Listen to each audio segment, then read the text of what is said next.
আজি তামোলপুৰ বিধানসভা সমষ্টিৰ আমাৰ যৌথভাৱে প্ৰক্ষেপিত প্ৰাৰ্থী লেহৰাম বড়ো ডাঙৰীয়া তেখেতক জিকাবৰ কাৰণে আমাৰ সমষ্টিৰ বাসীৰ ৰাজনৈতিকভাৱে সজাগ কৰিবৰ কাৰণে আজি UPPL, BJP, AGP আৰু GSPৰ যিখিনি যুৱ নেতা আছে তেখেতসকলে আজি বিশাল বাইক ৰেলী ওলোৱা হৈছে আৰু ইয়াৰ যোগেদি আমি তামোলপুৰ সমষ্টিবাসী ৰাইজক জনাব বিচাৰিছোঁ যে অনাগত দিনত অৰ্থাৎ 6 এপ্ৰিল তাৰিখত যিটো নিৰ্বাচন হ'ব সেই 6 এপ্ৰিল তাৰিখত আমাৰ যৌথভাৱে প্ৰক্ষেপিত প্ৰাৰ্থী লেহৰাম বড়ো ডাঙৰীয়া বিপুল ভোটত জয়যুক্ত হ'ব। সেইটো আমি আজি ৰাইজক অৱগত কৰিব বিচাৰিছোঁ। বিটিআৰৰ 12টা সমষ্টিৰ সম্পৰ্কত বিটিআৰৰ 12টা সমষ্টি আমি বিটিআৰৰ 12টা সমষ্টিত MLA সমষ্টিত আমি এলায়েন্সত খেলিছোঁ, যিহেতু আমাৰ বিটিআৰত এলায়েন্স চৰকাৰ আছে।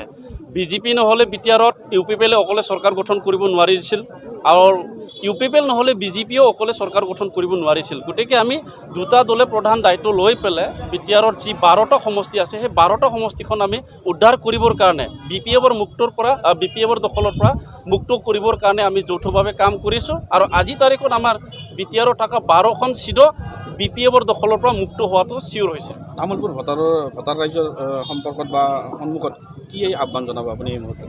তামোলপুৰ ভোটাৰ ৰাইজৰ সন্মুখত মই এইটোকে আহ্বান জনাব বিচাৰিছোঁ, যিহেতু আমাৰ বিটিআৰৰ চিফ মহোদয় আমাৰ গৈবাৰী সমষ্টিৰে অৰ্থাৎ তামোলপুৰৰে, ইয়াত বিটিআৰ তৰফৰ পৰাও আমি আঁচনিটো পাব আৰু এই বিটিআৰৰ ৰূপায়ণখিনি বা আঁচনিবিলাক যদি ৰূপায়ণ কৰিব লাগে বা বিটিআৰ চুক্তিত যিখিনি দফাবিলাক আছে সেইটোৰ যদি ৰূপায়ণ কৰিব লাগে ইয়াৰ পৰা স্থানীয় আমাৰ বিটিআৰ চৰকাৰৰ থকা ৰুলিং পাৰ্টিৰ যিকোনো দলৰ এটা MLAৰ প্ৰয়োজন আছে আৰু সেই হিচাপে আমি ইয়াত UPPLৰ পৰা প্ৰক্ষেপ কৰিছোঁ আৰু গতিকে ইয়াত যিমান BJP আছে, AGP আছে, GSP আছে, UPPL আছে, সকলোৱে যাতে আমাৰ যৌথভাৱে প্ৰক্ষেপিত প্ৰাৰ্থী লেহৰাম বড়ো ডাঙৰীয়া তেখেতক বিপুল ভোটত যাতে জয়যুক্ত কৰি পেলাই অনাগত দিনত আমাৰ তামোলপুৰ সমষ্টিখন উন্নতি কৰি ল'ব পাৰে।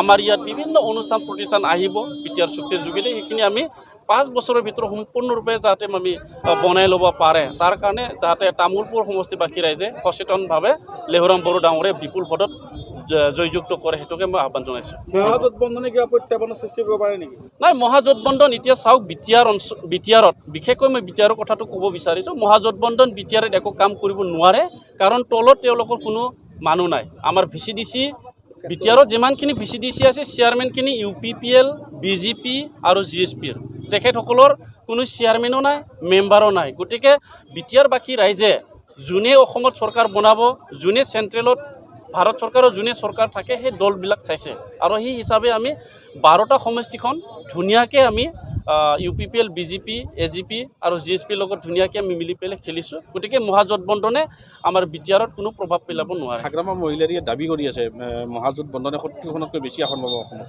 নাই, তেখেততো দাবী কৰাটো নতুন কথা নহয়। যোৱা BTC নিৰ্বাচনত তেখেতে 37খন আসন খেলি পেলাই 40খন আসন পাম বুলিও কৈছিল, কিন্তু তেখেতেতো কিমাননো পালে। গতিকে তেখেতে দাবী কৰাটো সেইটো ডাঙৰ কথা নহয়, তেখেতৰ মানে যি কথা মুখত আহে সেইটোকে কয়। গতিকে সেইটো মহাজোটবন্ধনটো ইয়াত তেখেতৰ কোনো কাম নহ'ব।